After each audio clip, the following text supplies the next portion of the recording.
a racer. I've been racing nearly 20 years now, and the physics engine in the game responds to the same skill set as a racer does. Physics in Gran Turismo are extremely realistic. I grew up playing a lot of Gran Turismo, and that definitely had an impact on how I designed this vehicle. We opened it up to every designer, Chrysler designer, a Dodge, SRT, Jeep, Ram. We had 30 different concepts. It came back to our own heritage. The Viper was a big part of the inspiration, and our muscle cars, of course.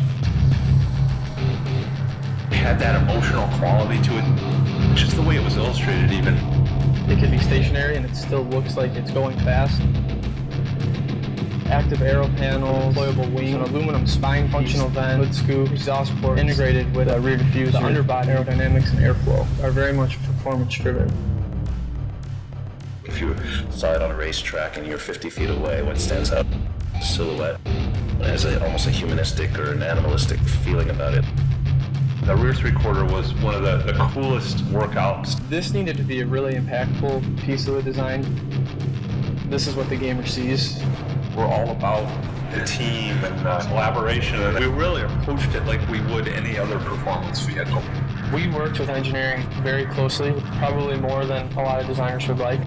We still had that creative tension that we have between engineering and design. We wanted the performance to be at a level that would be at the limit of a gamer's reflexes. The virtual driver requires this G-suit. The high-speed loads test the limits of human physiology. You kind of work your way through 3 different levels. The Tomahawk S is the entry-level Tomahawk. S stands for street. The Tomahawk GTSR gets the weight down, increases the horsepower, turn a sports car into a race car. The Tomahawk X. And X stands for experimental. Every potential emerging technology, some technologies that aren't even invented yet, making a car go as fast as possible. When the user's driving the car, there's all these panels that are constantly moving, the sounds that you get because of the systems creating downforce. Yaw force, you only see that in airplanes. 9 panels steer the car through the air. You can pull all those panels back where the car can achieve incredible top speeds. You recognize the aerodynamic details. They're integrated in a way that doesn't disturb the natural beauty of the car. It has guts to it. You know, we work close with our engineering guys to make sure that it pushed the envelope. A really cohesive blend of function and aesthetics. It's the ultimate expression of what we do. They brought the best of our engineering imagination and design prowess into one machine.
Hello, I'm Beasted and welcome back to another GT Sport video.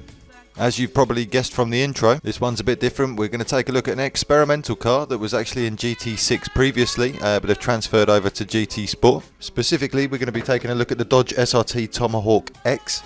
As it said at the beginning of the video, they have made 3 different versions of this car, the X being the experimental version, also the fastest one with sort of futuristic technology being implemented. I hadn't actually bothered using this car since I've had GT Sport, as I did use it on GT6, but I thought I'd go back to it and have a little look and see what it's like in this game. And it's easy to forget just how fast it is.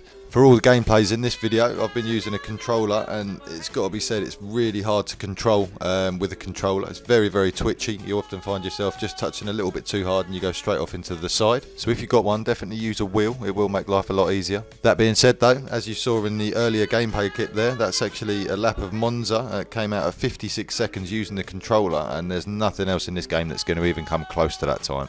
Well, for me at least, there's probably some people that could do it with various cars. If you've got the credits and you fancy a challenge, get out there and buy the car yourself and have a go. The car's so fast it'll feel like your eyeballs are bleeding for the first 5 minutes, but you will get used to it. Up next is just a really short video showing a comparison between the X and the S model of this vehicle.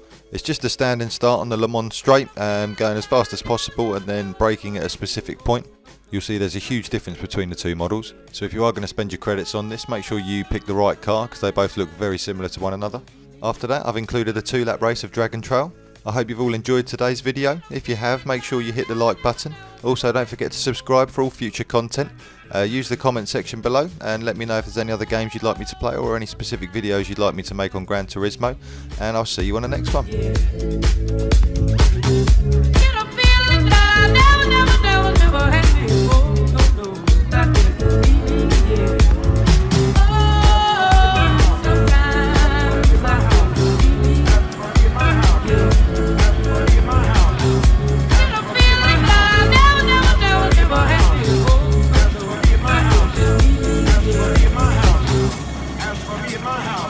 I'm not bothered about what men may say. When in 5 years none of our people have died, and there's never been a casket rolled through people's temples.